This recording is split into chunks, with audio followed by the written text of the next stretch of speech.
I am Rebecca Mitchell, 32 years old, and I have always been the invisible sister. The one nobody expected much from. The family afterthought. My sister Megan's elaborate Thanksgiving dinner was going exactly as expected, with her subtle jabs and dismissive glances making me shrink further into my chair. 6 years of military service. And to them, I was still just the underachiever who couldn't match Megan's perfect life. But nobody, especially not my smirking sister, expected what happened when the doorbell rang. If you're watching from a place where family has underestimated you too, drop a comment below and subscribe to see how I finally stood my ground. Growing up in suburban Boston shaped our family dynamic in ways I'm still unpacking. Our parents, both high-achieving professionals, set the bar impossibly high. Dad was chief surgeon at Massachusetts General, and Mom was a corporate attorney who somehow still managed to attend every school function. They were respected, accomplished, and expected nothing less from their daughters. Then there was Megan, my older sister by 3 years. The golden child in every sense of the word. She was valedictorian of her class, homecoming queen for 2 consecutive years, and president of more clubs than I could count. Her report cards were framed. Her trophies occupied the living room mantel. Her face was plastered across our family photo albums, always center stage, always shining. I was the other daughter, not unsuccessful by normal standards, but standing next to Megan's blinding glow. I might as well have been invisible. My solid B's were met with "you could try harder," while her A's earned weekend celebrations. When I made the softball team, Dad patted my head and said, "That's nice," before turning to praise Megan for being accepted to debate nationals. "Rebecca just doesn't apply herself," my mother would say, not bothering to lower her voice even when I was in the next room. If she just focused like Megan does, she could accomplish so much more. The summer before high school, I discovered photography. I saved up for months to buy a decent camera and took a community class. When I proudly displayed my first exhibition piece at the local library, my parents showed up an hour late because Megan's college campus tour ran long. They stayed 15 minutes, just enough time to ask why I couldn't have chosen something more practical. While Megan followed our parents' carefully plotted course through an Ivy League education and into a prestigious marketing firm, I found myself drawn to something entirely different. Structure, purpose, service. The military recruitment office downtown became my secret refuge during my senior year of high school. The recruiters there saw something in me that my family never did: potential. "You've got a sharp mind and good instincts," Sergeant Lewis told me after our third conversation. "The military could use someone like you."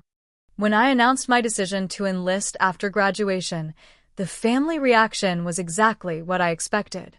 "The military." My mother's voice climbed an octave. "Rebecca, that's for people who don't have other options." "It's just so aggressive," my father added, looking genuinely confused. "You've always been such a quiet girl." Megan's response cut deepest.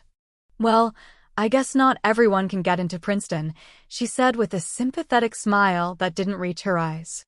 "The military is respectable." By then, Megan was already dating Ryan, her future husband. He worked in commercial real estate development and came from old money. Their wedding 2 years later was featured in Boston Magazine.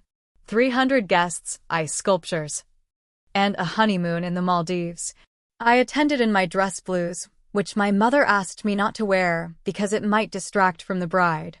Their house in Brookline became the gathering place for family events. 6 bedrooms, a 3-car garage, and a backyard that looked like it belonged in Better Homes and Gardens.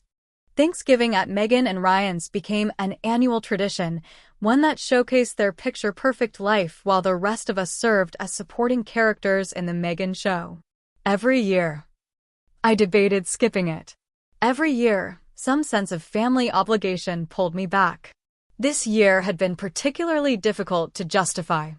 I had just returned from an overseas deployment, was adjusting to new responsibilities after my promotion, and frankly, Needed rest more than I needed another helping of Megan's judgment served alongside the turkey. You should just cancel.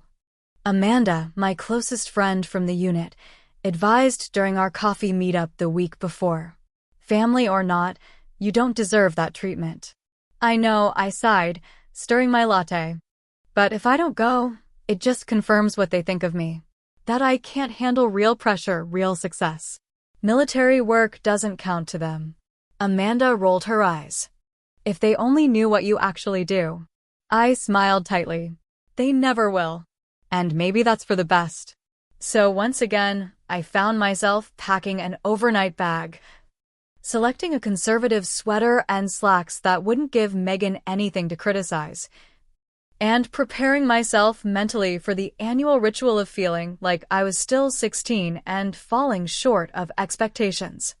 What I didn't prepare for was how this particular Thanksgiving would shatter the family dynamic we'd maintained for 3 decades. My first day of basic training nearly broke me. I had always considered myself reasonably fit, but the physical demands pushed me beyond anything I had experienced before. 5 miles into our run, my lungs burning and legs threatening to buckle. I thought about my family, about how they expected me to fail, to come crawling back admitting I had made a mistake. That thought alone pushed me through the last mile. Mitchell, my drill sergeant barked after I collapsed across the finish line. You looked like death out there. I struggled to my feet, bracing for criticism. Yes, Sergeant. A hint of approval flickered across his face. But you didn't quit. Remember that feeling? Those words became my mantra through the grueling weeks that followed. The pre-dawn wake-ups. The endless drills. The nights so exhausted I could barely remove my boots before sleep claimed me. I wasn't the strongest recruit or the fastest. But I discovered something about myself that surprised me. I was resilient. When aptitude tests revealed I had an unusual capacity for pattern recognition and analytical thinking, my path shifted. The military intelligence recruiter explained the program would be twice as demanding as what I had already endured, but it offered specialized training few civilians would ever access. You have the mind for this work, she said, reviewing my scores. The question is, do you have the commitment? I thought about Megan's condescending smile when I had last visited home on leave. Well, the military is fine for now, she had said. But what's your actual career plan? I'm all in, I told the recruiter. The next 3 years transformed me. Advanced training in signals intelligence, cryptologic analysis, counterintelligence operations. I discovered that my quiet, observant nature, the very trait my family had dismissed as a weakness, was actually my greatest strength. I could see patterns others missed, connect disparate information into meaningful intelligence, and maintain the calm focus needed during critical operations. My first deployment came with little warning. A midnight call. 48 hours to prepare and a destination I wasn't allowed to share with my family. Just tell them you're going overseas, my commanding officer advised. The less detail, the better. My mother sounded distracted when I called to tell her. Oh, be careful, dear. Did I tell you Megan just landed the Westfield account? The partners are considering her for early promotion. That deployment lasted 9 months. I worked 18-hour days in a windowless command center, analyzing intelligence that directly supported field operations. When the Joint Task Force successfully neutralized a high-value target based on intelligence my team had provided, the unit commander personally commended our work. Lives were saved because of what you did here, he told us. I received my first promotion faster than expected, then my second. By my 4th year, I had been recruited into a specialized division within Special Operations Command, where my analytical capabilities could be applied to the most sensitive intelligence operations. The security clearance process was exhaustive, the training more demanding than anything that had come before. But I thrived. My superiors recognized what my family never had. I possessed exceptional focus, unflappable calm under pressure, and a natural ability to synthesize complex information. These weren't just useful skills. They were critical in the environments where we operated. Last month, I received my promotion to major along with a commendation I couldn't share with anyone outside my unit. The operation details would remain classified for decades, but the outcome had averted a crisis that would have made international headlines had it not been prevented. Captain James Walker had been the pilot who extracted our team under extremely dangerous conditions. His skill and courage under fire had been nothing short of remarkable. When he later sought me out to thank me for the intelligence that had prepared his crew for the mission, we developed a professional respect that was rare across different military branches. "Your intel was so precise, we knew exactly what to expect," he said during a debriefing. That kind of accuracy saves lives. The night before Thanksgiving, Amanda called to check in. We had served together for 3 years before she transferred to Fort Bragg, and she remained my closest confidant. "Are you really going through with this family torture session?" she asked. I laughed, phone tucked between my shoulder and ear as I packed. "It's tradition. Besides, Mom would never forgive me if I skipped Megan's big show. You could always show up in your dress uniform with all your medals. That would shut them up. And militarize a family dinner? No thanks. Besides, you know most of what I do isn't exactly dinner conversation." "Fine," Amanda sighed. "But promise you'll call me after. I want a full report on Queen Meghan's court." I promised. Tossing a simple black sweater into my bag. No uniform. No visible signs of my rank or achievements. Just Rebecca, the family underachiever, reporting for another year of subtle degradation. What I didn't realize was that events had already been set in motion that would make this Thanksgiving unforgettable. Meghan's house looked like it had been transported straight from a Thanksgiving edition of Architectural Digest. The sprawling colonial was outlined with tasteful white lights, and an elaborate autumn wreath adorned the glossy black door. Pumpkins and gourds, undoubtedly sourced from some artisanal farm, lined the brick walkway. Even the air smelled perfectly seasonal, cinnamon and cloves wafting from somewhere inside. I parked my modest Toyota between Ryan's Range Rover and my father's Mercedes, already feeling the familiar sense of inadequacy settling over me. Taking a deep breath, I grabbed my overnight bag and the bottle of wine I had brought, then made my way to the front door. Meghan answered on the second knock, perfectly coiffed and wearing an apron that somehow looked fashionable rather than functional. Her smile tightened almost imperceptibly when she saw me. "Rebecca, you made it." Her eyes traveled down my outfit, a simple black sweater and gray slacks. "Still loving the minimalist look, I see." Before I could respond, she was calling over her shoulder. "Ryan." "Rebecca's here." Ryan appeared, handsome in a cashmere sweater that probably cost more than my monthly rent. "Hey, Becca," he said, using the nickname I had repeatedly asked him not to use. "How's the military treating you?" "It's good," I said, stepping inside and handing him the wine. "Thanks for having me." "Of course. Your family. We'd never leave you alone on Thanksgiving." Meghan's tone suggested she deserved a medal for including her own sister. The house smelled amazing, I had to admit. Meghan led me through the foyer, past the formal living room where I glimpsed a table setting that belonged in a magazine, and into the kitchen where she was clearly in her element. "Mom and Dad should be here any minute.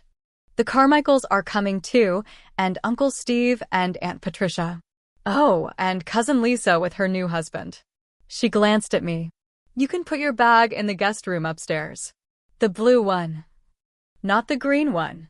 We're saving that for the Carmichaels." I nodded, familiar with the hierarchy. The blue guest room was nice, but significantly smaller than the green one. And its bathroom lacked the jacuzzi tub.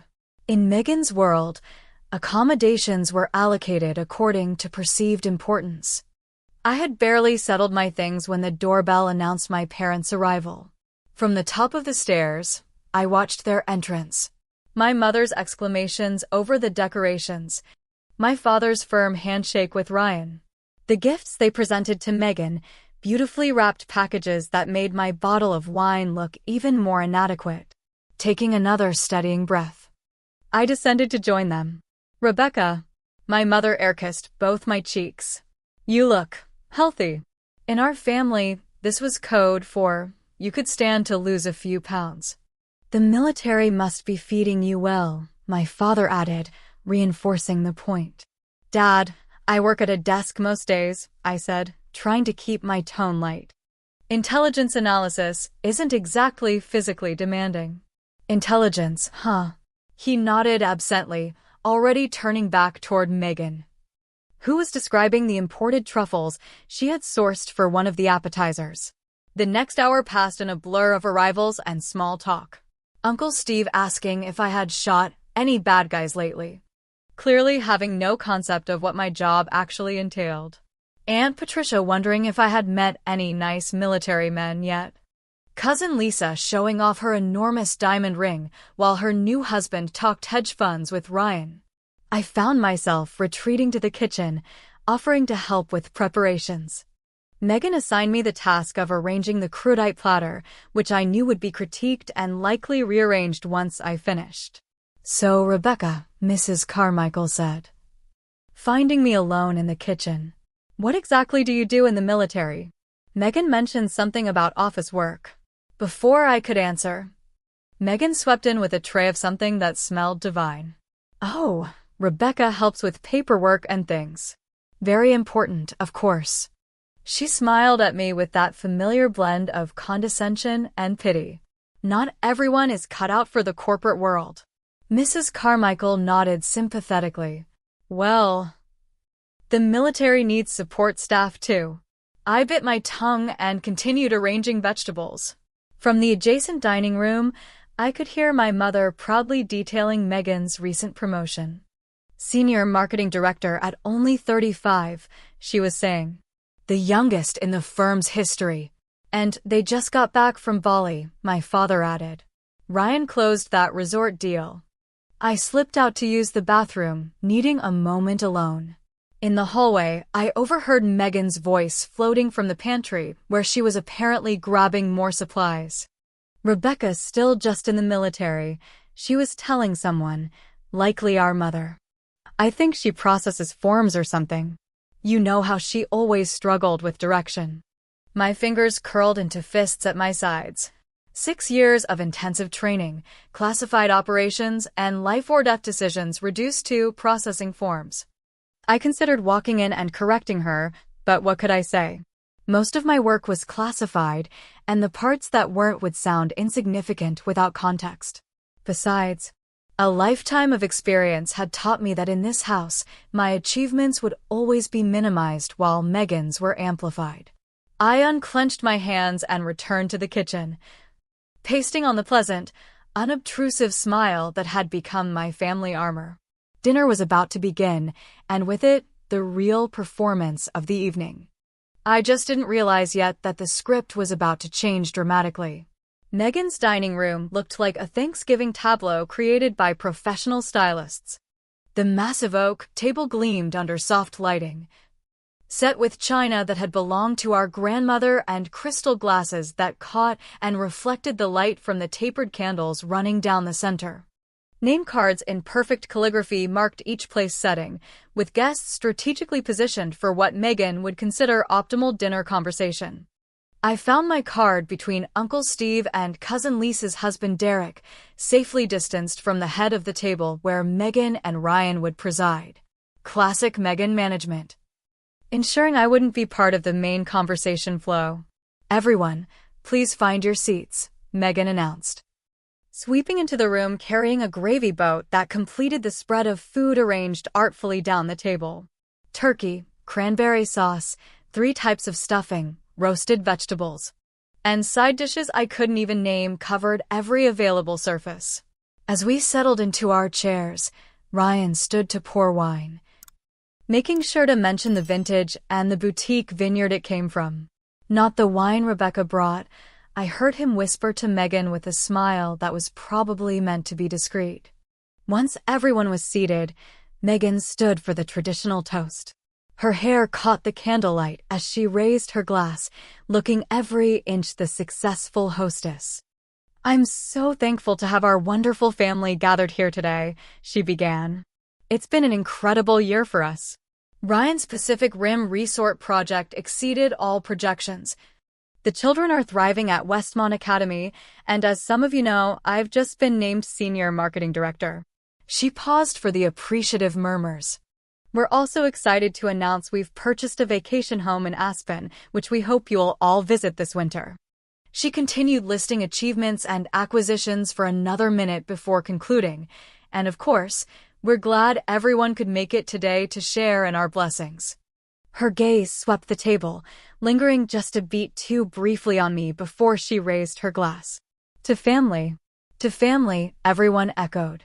I sipped my wine and reached for a roll, trying to focus on the food rather than the knot forming in my stomach. The dinner conversation followed its predictable path. My father discussed his department's new research grant. My mother detailed her latest legal victory. Uncle Steve talked about his expanding car dealership empire. The Carmichaels shared stories of their recent African safari. Through it all, Megan played the perfect moderator, asking just the right questions to highlight each person's success. "Except mine. Rebecca," Uncle Steve said suddenly, turning to me during a lull. "You've been quiet. What's new with you? Still in the military?" I felt all eyes shift to me, some curious, others clearly expecting a brief, unmemorable response. "Yes, I am," I replied, attempting to strike a balance between pride and humility. "Actually, I recently." "Rebecca helps with intelligence work," Megan interrupted, her tone suggesting she was clarifying something very simple. "Lots of reports and analysis. Very detail-oriented work." "That sounds interesting," Uncle Steve persisted, surprising me with his genuine interest. "What kind of intelligence?"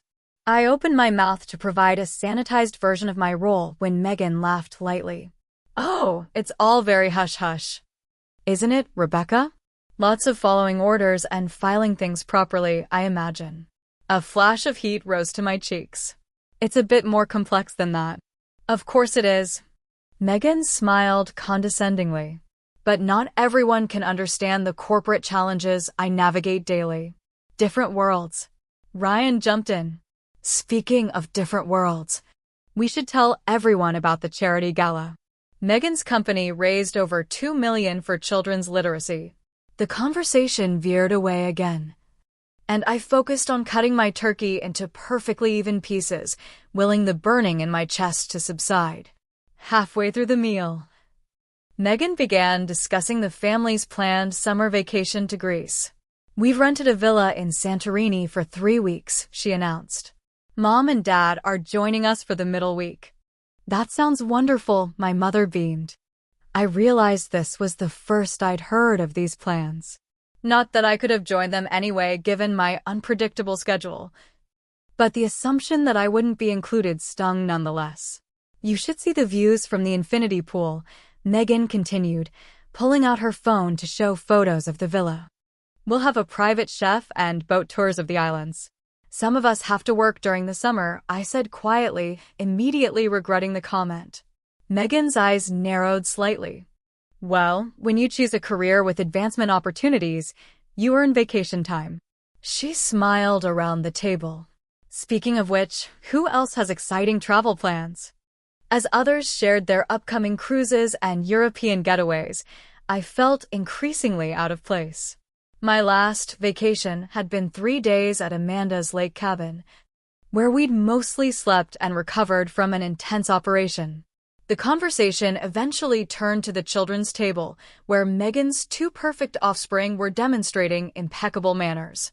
"Madison just tested into the gifted program," Megan announced proudly. "And Ethan's tennis coach says he could compete nationally by next year." Exceptional children. My father nodded approvingly. "They take after their mother." "It's really about providing the right opportunities," Megan responded. "People who have made something of themselves understand how to create paths for the next generation." The pointed comment hung in the air. I took a large sip of wine. Rebecca, my mother said suddenly, perhaps sensing the tension, didn't you mention a promotion last time we spoke? For a moment, I felt a flicker of appreciation for my mother's attempt to include me. Yes, actually. I was promoted to. More cranberry sauce, anyone? Megan interrupted, standing to pass the crystal dish. Mom, I used your recipe but added orange zest. The interruption was so smooth, so practiced, that I almost admired the skill behind it. Almost. As dessert was served, Megan regaled the table with stories of her department's latest marketing triumph, complete with mentions of celebrities I'd never heard of and vacation bonuses that exceeded my monthly salary. It's all about strategic thinking, she concluded, gesturing with her dessert fork. Seeing the big picture and making bold moves. Not everyone has that capacity. Some people are more comfortable just following orders, Ryan added, glancing at me. Right, Becca? Something in me snapped. After hours of subtle digs and dismissals, this direct tag team approach broke through my practiced patience. Actually, I said, my voice stronger than I intended. My role requires significant independent judgment and critical decision-making. I lead a team that analyzes sensitive information with national security implications. The table fell momentarily silent before Megan let out a light laugh. Oh, Rebecca, always so serious about your paperwork. She turned to the table with an indulgent smile. My sister. The soldier. Tell us, Rebecca, do you spend your days saluting people and marching around? A few uncomfortable chuckles rippled around the table. I felt my face burning. Years of built-up frustration threatening to spill over. But before I could respond, the doorbell rang, sharp and unexpected. Megan frowned. Who could that be? We're not expecting anyone else. Ryan pushed back from the table. I'll get it. As he left, Megan quickly redirected the conversation. Mom, tell everyone about your garden club award. My mother launched into a story about her prize-winning hydrangeas, and I used the moment to collect myself, breathing deeply and reminding myself that losing my composure would only reinforce their perception of me as the unstable underachiever.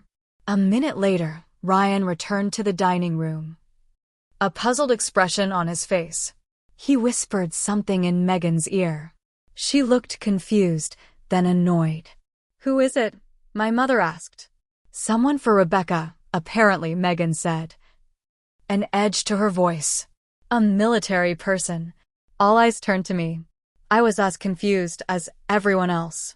I wasn't expecting anyone, and my unit knew I was on family leave. Then, a tall figure appeared in the dining room entrance, and the atmosphere in the room instantly changed. The man standing in the dining room doorway commanded attention without saying a word. Captain James Walker stood ramrod straight in his full dress uniform, cap tucked precisely under his arm. His presence seemed to immediately shrink the elaborate dining room, making Megan's carefully curated Thanksgiving tableau feel like a children's tea party. Conversation died instantly. The only sound was the gentle clink of a fork someone had dropped in surprise. Captain Walker's eyes scanned the room with practiced efficiency before locking onto me. Without hesitation, he snapped to attention and executed a perfect, formal salute. Major Rebecca Mitchell. United States Special Operations Command, he announced, his voice clear and authoritative. I apologize for the interruption, ma'am. The silence that followed was absolute. I could feel every pair of eyes in the room swing from Captain Walker to me and back again, like spectators at a tennis match they hadn't known they were attending. Megan's face underwent a remarkable transformation. The smug smile that had been fixed in place all evening dissolved into open-mouthed shock. My father's fork remained suspended halfway to his mouth. My mother looked as though someone had just told her the earth was flat. I stood automatically, military training taking over. Captain Walker, this is unexpected. Yes, ma'am. I apologize for interrupting your family gathering. His posture remained formal, though his eyes conveyed the urgency behind his appearance. "There's a situation that requires your immediate attention. Colonel Harrington sent me personally to brief you." Uncle Steve's whispered "Colonel Harrington" was audible in the stunned silence. "I see," I said, processing what this meant. Colonel Harrington wouldn't have sent a captain in dress uniform to find me unless something critical was happening. "We can speak privately." "What exactly is going on here?" Megan found her voice, though it had lost its usual confident edge. She looked between Captain Walker and me with growing confusion. Captain Walker addressed her with professional courtesy. "Ma'am, I'm not at liberty to discuss the details. I can only say that Major Mitchell's expertise is urgently required." "Major Mitchell?" my father repeated, staring at me as though seeing me for the first time. "Yes, sir," Captain Walker confirmed without elaboration. Ryan, who had been hovering uncertainly behind Captain Walker, finally moved to take his seat. "Your sister leads an intelligence operation," he said to Megan, looking dazed. "Did you know that?" Megan didn't answer. Her complexion had paled beneath her perfect makeup. "If you'll excuse me," I said to the table at large, finding a strange calm in the chaos of the moment. "Captain, shall we step outside?" As I moved to join him, Captain Walker added, "I should mention, Major Mitchell recently received a commendation for her leadership during Operation Northern Summit. Her intelligence assessment prevented what could have been a significant security breach and saved numerous lives." My mother gasped softly. Aunt Patricia murmured something that sounded like "good heavens." Megan remained frozen, her expression caught between disbelief and something I'd never seen directed at me before, respect, tinged with uncertainty. I followed Captain Walker into the hallway, closing the dining room door behind us to shield our conversation from eager ears. Once alone, we both relaxed slightly from our formal postures.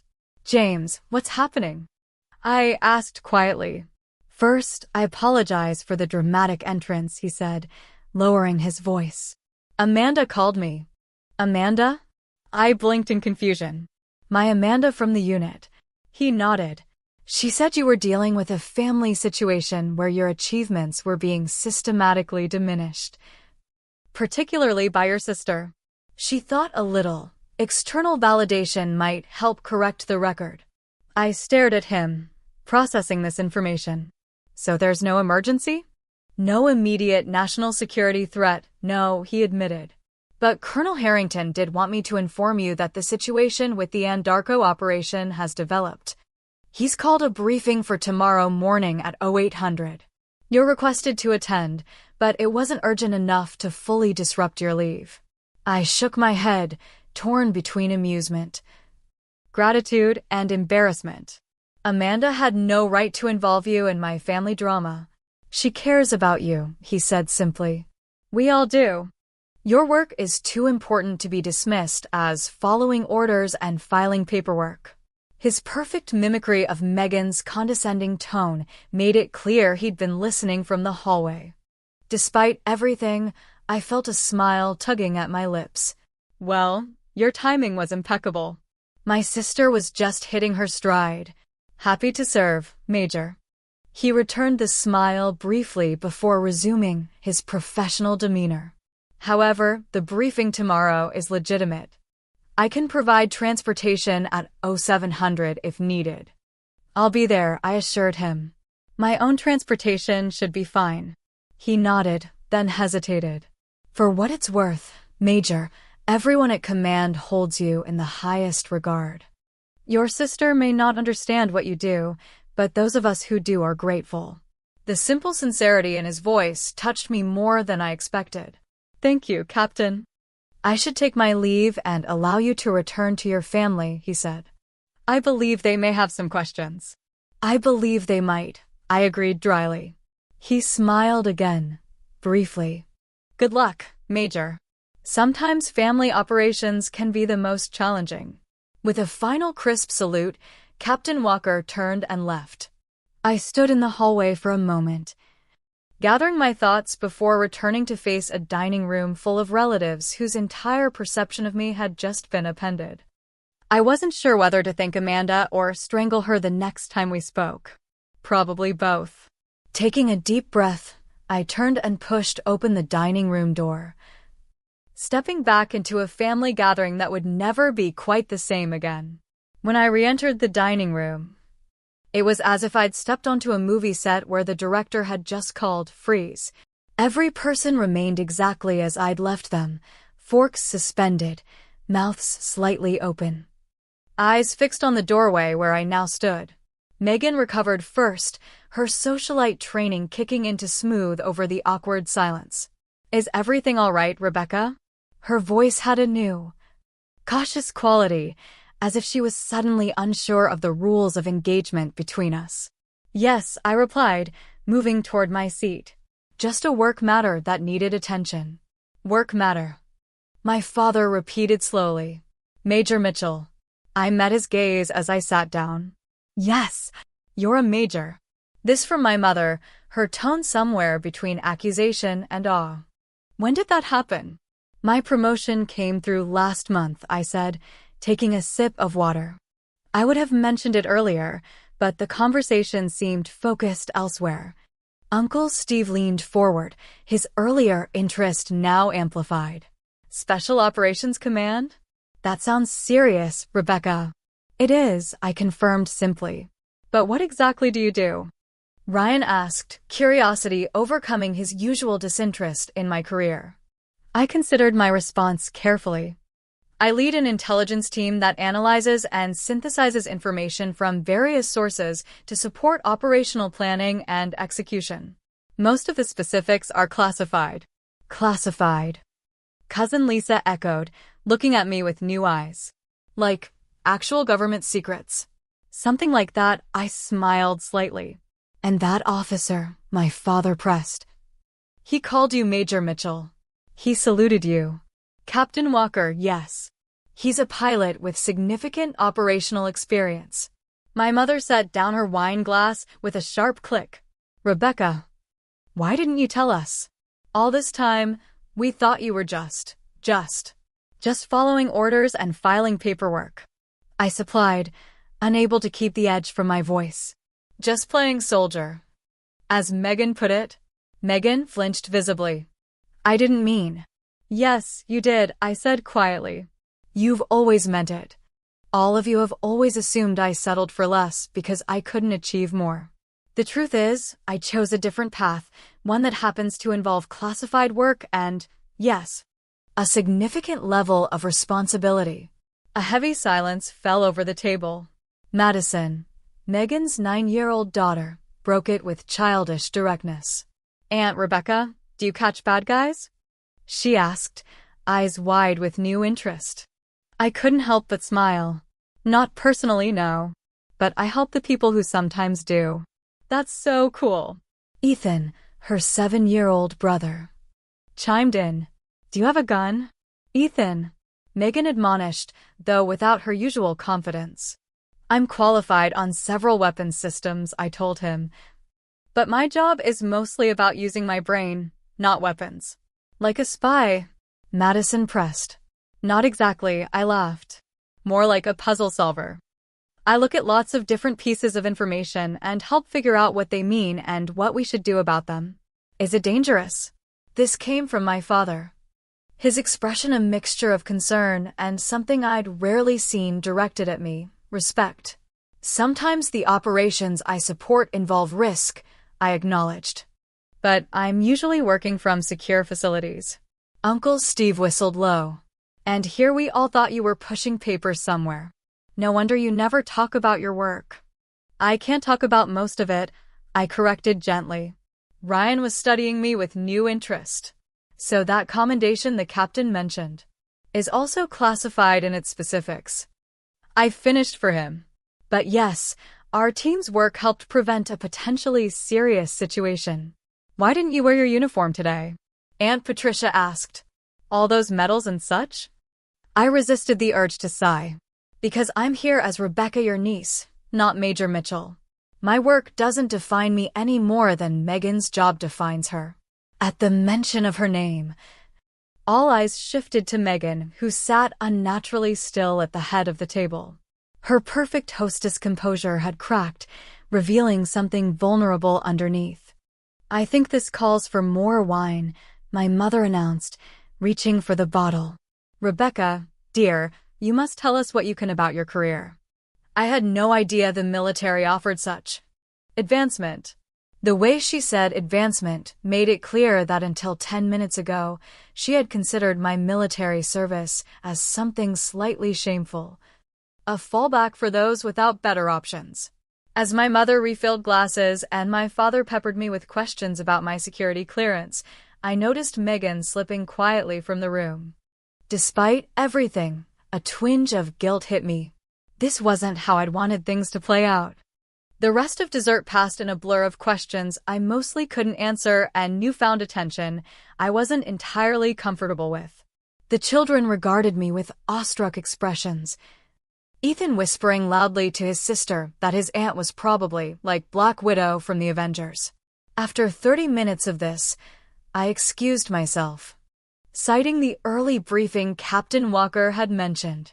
The protests were immediate and unfamiliar. "But you just got here. We have so many questions. Can't you stay the night as planned?" "I'm sorry," I said, standing firm. "Duty calls. I'll be back for Christmas if my schedule allows." My parents walked me to the door, my mother suddenly fussing over whether I had eaten enough, and my father asking if the military provided appropriate security for someone of your importance. I assured them I was well taken care of and promised to call soon. As I retrieved my overnight bag, I found Megan in the guest room, sitting on the edge of the bed.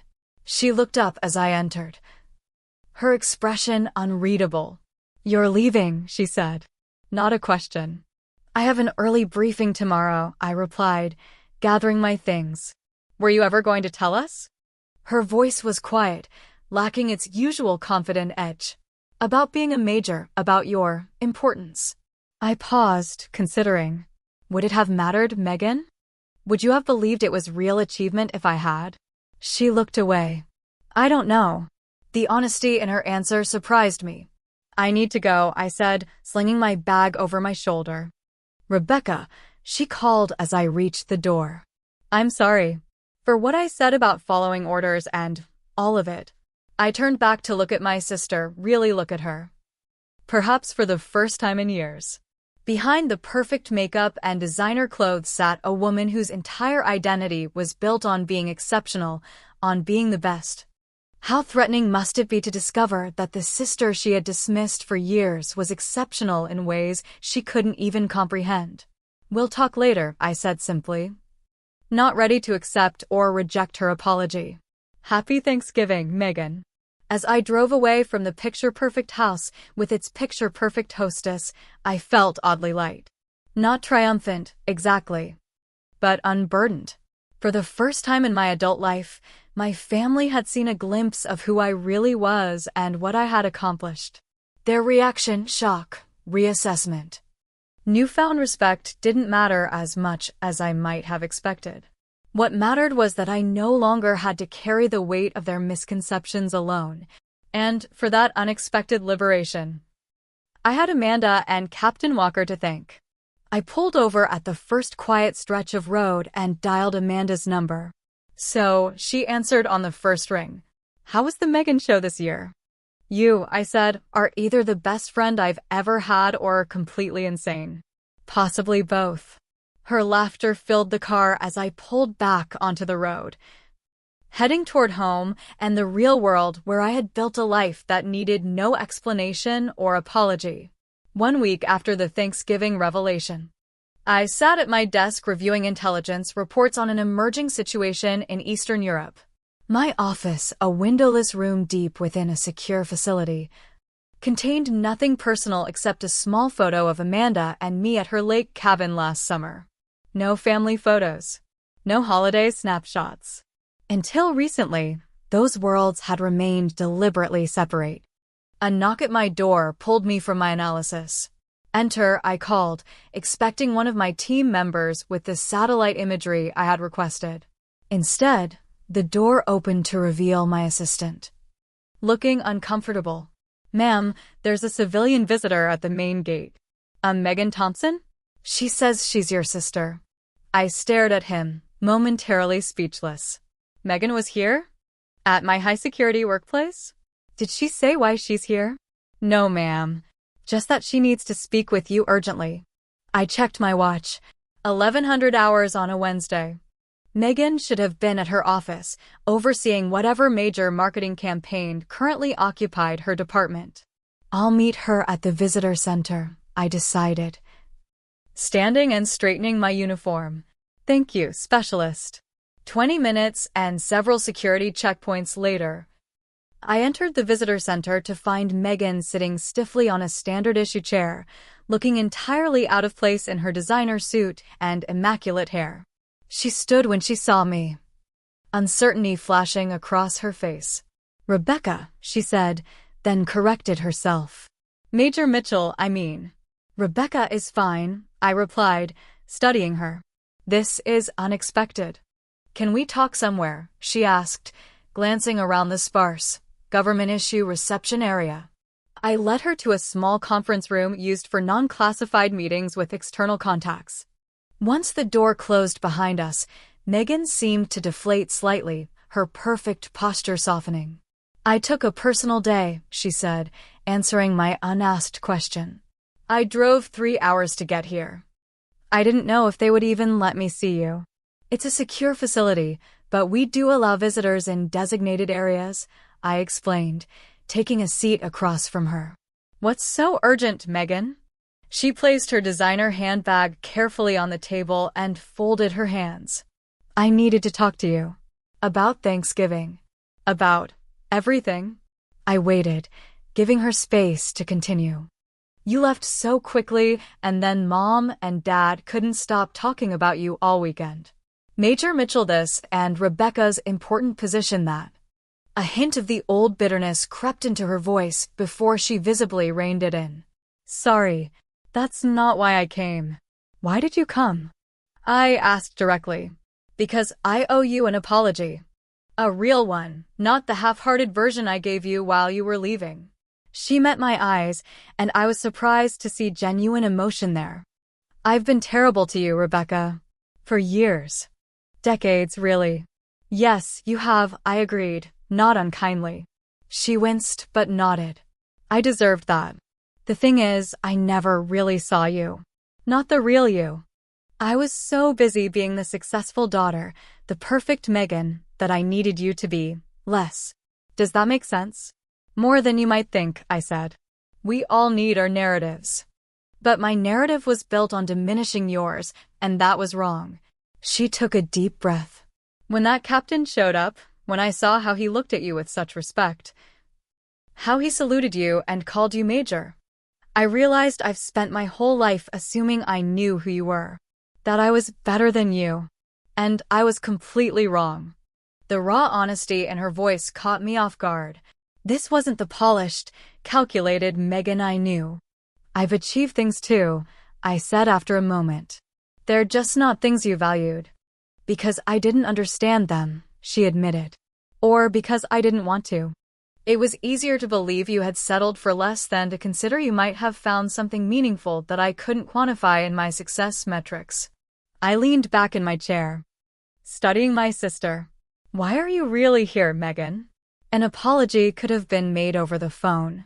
She fidgeted with her wedding ring, a rare display of nervousness. "I wanted to see it. Your world. To understand what you do, or at least as much as you can share. I realize I don't know my own sister, and that's my fault." The admission hung between us, honest and vulnerable in a way Megan rarely allowed herself to be. "Most of what I do is classified," I reminded her. "I can't give you a tour or explain my current projects." "I know. But I thought maybe we could have lunch. You could tell me what you can about your career, how you got here." I'd like to listen this time. Really listen. I considered her request. Years of competitive dynamics and subtle undermining weren't going to disappear with one conversation. But the fact that Megan had driven 3 hours and humbled herself enough to come to my territory suggested she was genuinely trying. There's a cafe about a mile from here, I said finally. I can take an early lunch. Relief softened her features. Thank you. Over sandwiches at the modest cafe frequented by base personnel, I shared what I could about my career path. The early challenges of basic training. Finding my niche in intelligence analysis. The mentors who had recognized potential in me that my family had missed. Megan listened with an attention I'd never experienced from her, asking thoughtful questions and actually waiting for my answers. When I explained the general nature of my work, analyzing intelligence to support operational planning, she nodded with growing understanding. So you're basically the brain behind the operations, she said. The person who sees the patterns and connections others might miss. That's part of it, I acknowledged. I lead a team of analysts now, but yes. Pattern recognition has always been my strength. That makes sense, she said softly. You were always watching, always noticing things the rest of us missed. The observation surprised me. I hadn't realized she had noticed anything about me at all. Can I ask you something? She said after a pause. Why didn't you ever tell us? About your promotions, your real role? I considered the question. At first, it was because much of my work was classified. Then, as time went on, it became clear that the family narrative was firmly established. I was the underachiever. You were the star. Anything that contradicted that story was uncomfortable for everyone. Including you? She asked perceptively. I nodded slowly. Including me. It was easier, in some ways, to be underestimated. No expectations to live up to, no family pressure to be perfect. God, the pressure, Megan sighed, a crack appearing in her perfect facade. Do you know how exhausting it is? Being the one everyone expects to succeed, to dazzle, to achieve? Sometimes I envy you, Rebecca. I nearly choked on my water. You envy me. Your freedom. Your purpose. She gestured vaguely. You do work that actually matters. I convince people to buy luxury products they don't need. Your work has value too, I said automatically. She waved this away. It pays well and keeps me in designer shoes. But at the end of the day, what am I contributing? You're protecting national security. I'm selling lifestyle enhancements to the already privileged. The role reversal felt surreal. Megan, questioning her perfect life? Admitting to envying mine? We made different choices. I said carefully. Neither is inherently better or worse. But we never acknowledged that, did we? I needed my choices to be better. To be the best. She met my eyes directly. I'm sorry, Rebecca, for making you feel less than. For not seeing you. The simple apology, delivered without qualifications or excuses, loosened something tight in my chest. Thank you, I said quietly.